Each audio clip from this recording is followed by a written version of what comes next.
नमस्कार दोस्तों। आज एक इतनी बेहतरीन कहानी लेके आया हूँ। कहानी बेहतरीन है पर भारत के ऊपर यह कलंक था और इस कलंक को मिटाया एक बहादुर वीरांगना ने। तो आज बात करेंगे उस लड़की की जिसके साहस ने सबको झुका दिया और देश के अंदर क्या पूरे समाज में, पूरे मानव जाति के इतिहास में एक बहुत बड़ा चेंज लेकर आई। आप सबको पता है दोस्तों, परिवर्तन हमेशा बलिदान मांगता है और इस महिला ने इतना बड़ा बलिदान दिया कि शायद आप सोचकर दांतों तले उंगली दबा जाएं या दंग रह जाएं। जी, बात करूंगा नगेली की। नगेली एक महिला थी जो कि केरला में रहती थी। दोस्तों बात कर लेता हूं शुरू से। जैसे आप देख सकते हैं, ये है हमारा प्यारा भारत। इसमें पहले प्रिंसली स्टेट्स हुआ करते थे, यानी पहले ये ऐसे नहीं था कि जैसे आज हमारे राज्य हैं, राजधानियां हैं, इस टाइप से नहीं था। पहले प्रिंसली स्टेट हुआ करते थे और जो राजा थे वो शासन करते थे।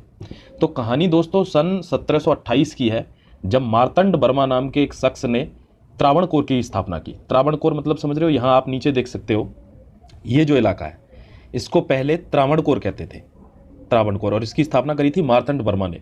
ये यहाँ पे मद्रास प्रेसिडेंसी थी जिसमें अंग्रेजों का शासन था। दोस्तों आपको बता दूं एक चीज़ कि सन 1729 में जब जिसको आज हम केरला कहते हैं, जिस स्टेट को हम केरला कहते हैं, ये पहले त्रावणकोर हुआ करता था। आज़ादी से पहले की बात है, आज इसको केरला बोलते हैं। इस मेरे हिसाब से पर्सनल व्यू बताऊं तो ऐसी स्टोरीज़ पे मूवी बननी चाहिए। मूवियां आजकल फर्जी बनाते हैं, उल्टी सीधी लव स्टोरी टाइप की। इन वीरों की कहानियां दिखानी चाहिए जिन्होंने इतिहास को चेंज किया, जिन्होंने ऐसा कुछ सिखाया जिससे हमको सीख मिलती है। तो भारत के इतिहास में कुछ ऐसी शर्मनाक कहानियां हैं, ऐसा कुछ शर्मनाक किया लोगों ने जिससे मानव जाति भी शर्मसार हो जाती है। यही एक कहानी है। इसमें बताऊंगा आपको कि किस तरीके से एक वीर महिला ने बिना किसी के सामने ना झुकते हुए अपने आप को प्रूफ किया और बलिदान दिया इस सोसाइटी के लिए, और ये साबित कर दिया कि अगर कोई मन से चाहे तो क्या नहीं पा सकता।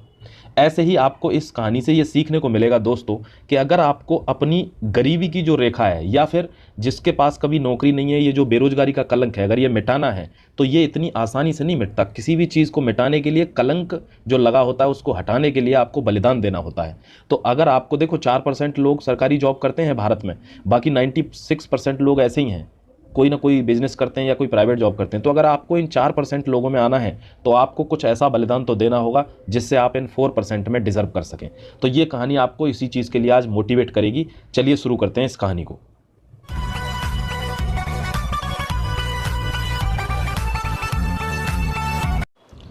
दोस्तों बात भारत के उस हिस्से की है जिसको आज हम केरला कहते हैं।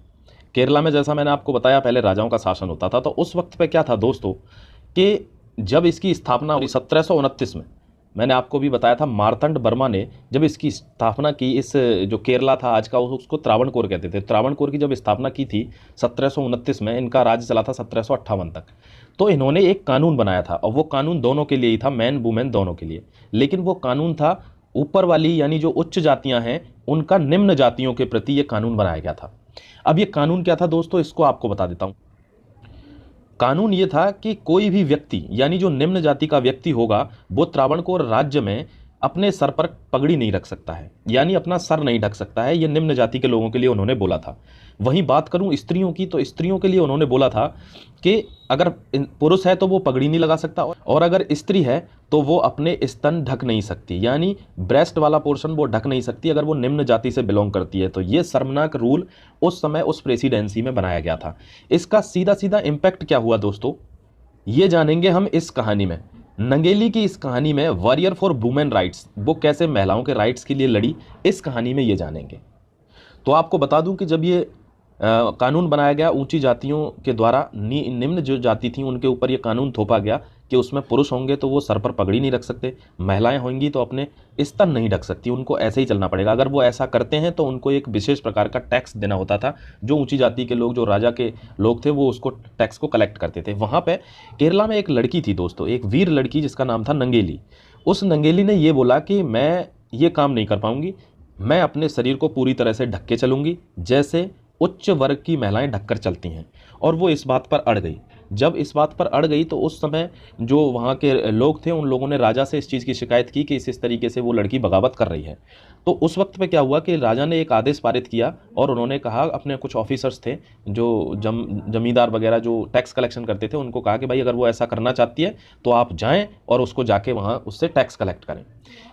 फिर क्या होता है दोस्तों कि वो जो ऑफिसर्स थे वो वहाँ पे पहुँचे और उन्होंने नगेली से कहा कि भाई आप ऐसा करना चाहती हो तो टैक्स दो इस चीज़ का। अब वो बहुत सारी बहस हुई, दोपहर का टाइम था, तो उन लोगों ने उस वुमेन को बहुत हैरास भी किया, उसको निम्न जाति सूचक शब्दों से उसको बुलाया, उसकी बेइज्जती की। उसके बाद भी उस लड़की ने वो जमी रही और उसने कहा नहीं, ना मेरे को टैक्स देना है और मैं अपना शरीर ढककर चलूंगी। उसके बाद ऐसी घटना घटती है दोस्तों कि आप दांतों तले उंगली दबा जाएंगे। उस समय एक प्रावधान हुआ करता था कि आपको टैक्स जो देना होता था वो देना होता था केले के पत्ते में रख के। तो वो बहुत सारी लड़ाई झगड़े के बाद वो महिला अंदर जाती है और अंदर जाने के बाद कुछ ऐसा करती है जिससे वहाँ खड़े हुए सारे लोगों को शर्म से आंखें झुक जाती हैं। वो महिला अंदर से आती है नंगेली और वो अपना एक स्तन काट के केले के पत्ते में रखकर उनको दे देती है। दोस्तों ये इतनी शर्मनाक बात है, खैर इसको बोलने में भी वो आ रहा है। तो आप एक चीज़ का अंदाज़ा लगा सकते हैं कि जो लोग बोलते हैं रिजर्वेशन क्यों मिल रहा है, ये क्यों मिल रहा है, ये सब ऐसी फर्जी बातें करते हैं। आप यहाँ से अंदाज़ा लगा सकते हैं कि महिलाओं पर किस तरीके के अत्याचार पुराने समय में हुए हैं। यानी ये जो आजकल की सोसाइटी है सिर्फ यही अत्याचार नहीं कर रही, महिलाओं का अत्याचारों का जो सिलसिला है वो बहुत पुराना है। प्राचीन समय से हमने हमेशा पैट्रियार्की के चक्कर में, पितृसत्ता के चक्कर में महिलाओं को हमेशा कमतर रखा है। और ये इस वीर महिला की इस कहानी से आपको पता चलती है कि किस तरीके का स्ट्रगल रहा होगा उस वक्त। आप इमेजिन करके देखिए। तो जब ये घटना घट गई दोस्तों, तो उस वक्त पर जो है बहुत सारी ब्लीडिंग हो गई और उस वजह से नंगेली की मृत्यु भी हो गई। और उस मृत्यु के पश्चात एक्चुअली वहाँ पे उस वक्त पे दो तरह की जातियाँ हुआ करती थीं, एक थी एजबा जाति और एक थी नादर जाति। ये दोनों जातियाँ जो थी वो निम्न स्तर की जातियाँ माना जाता था, दोनों निम्न जाति के लोग माने जाते थे। और जो नंगेली थी वो एजबा जाति की थी। तो उस वक्त पे जब इनकी मृत्यु हुई दोस्तों 1803 में, तब उस समय नंगेली की मृत्यु के बाद ये टैक्स हटा दिया गया। बहुत सारे रिवोल्ट हो गए, बहुत सारा विद्रोह हो गया और इस वजह से इस टैक्स से निजात मिल गई। जो एजबा जाति थी उसको निजात मिल गई। लेकिन बात क्या यहीं ख़त्म हो गई? बात तो ख़त्म नहीं हुई। जो नादर जाति थी उनके साथ अभी भी वैसा ही शोषण हो रहा था। फिर उसके बाद क्या होता है दोस्तों, 1857 की क्रांति हो जाती है और 1857 की क्रांति के बाद 1858-59 में दोबारा से नादर जाति अपने आप विद्रोह कर देती है, कहती है कि हमें भी इससे आज़ाद होना है। और उस समय जो अंग्रेज़ गवर्नर थे उन्होंने इस टैक्स को वहाँ से भी हटाया कि ये बहुत ही अनएथिकल है, ये नहीं लगना चाहिए। और 1859 में जाकर फिर नादर जाति से भी ये टैक्स हट गया। दोस्तों थोड़ी शर्मनाक है ये बात कि भारत में ऐसा हुआ है, क्योंकि भारत बहुत ही संस्कारी देश है, उसके बावजूद पुराने समय में महिलाओं के साथ इस तरीके का अत्याचार हुआ है। ये वीकली टैक्स लिया जाता था जिसको ख़त्म करवाया वीर योद्धा लड़की थी, वीरांगना नंगेली ने। आज उनको घर घर में दोस्तों, आज पूरे केरला के हर घर में लगभग उनकी पूजा होती है, उनको पूजा जाता है नंगेली को, क्योंकि उन्होंने इतना बड़ा सेक्रीफाइस किया।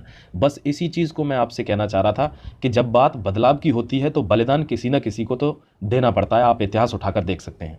तो अगर ये आपकी बेरोजगारी की या गरीबी की कोई जंजीर है, घर में कोई पहले नौकरी पे नहीं है या कोई है तो छोटी मोटी नौकरी पे है, तो आप इस कलंक को ख़त्म करना चाहते हैं तो आपको बलिदान तो देना पड़ेगा। लॉकडाउन चल रहा है, घर से बाहर निकलने की बिल्कुल भी इजाज़त नहीं है, उसके बावजूद भी आपको कहीं ना कहीं जाकर अपनी ट्रेनिंग करते रहनी है, अपना फिजिकल ज़रूर करना है, प्रैक्टिस बना के रखनी है, क्योंकि हमको नौकरी की आवश्यकता है, हमको लेनी ही लेनी है। तो आपको ये बलिदान करना है। कहते हैं कि घर में एक शख्स होता है दोस्तों जो गरीबी रेखा को तोड़ देता है। तो क्या आप वो शख्स नहीं बनना चाहते जिससे आपका मनोबल भी ऊंचा रहे और परिवार का सम्मान 7वें आसमान पर पहुंच जाए? इन शब्दों के साथ मैं आपसे विदा लूँगा, मिलता हूँ आपसे अगले वीडियो में। तब तक के लिए दोस्तों कोरोना से सावधान रहें, अपना ख्याल रखें। जय हिंद, जय माँ भारती।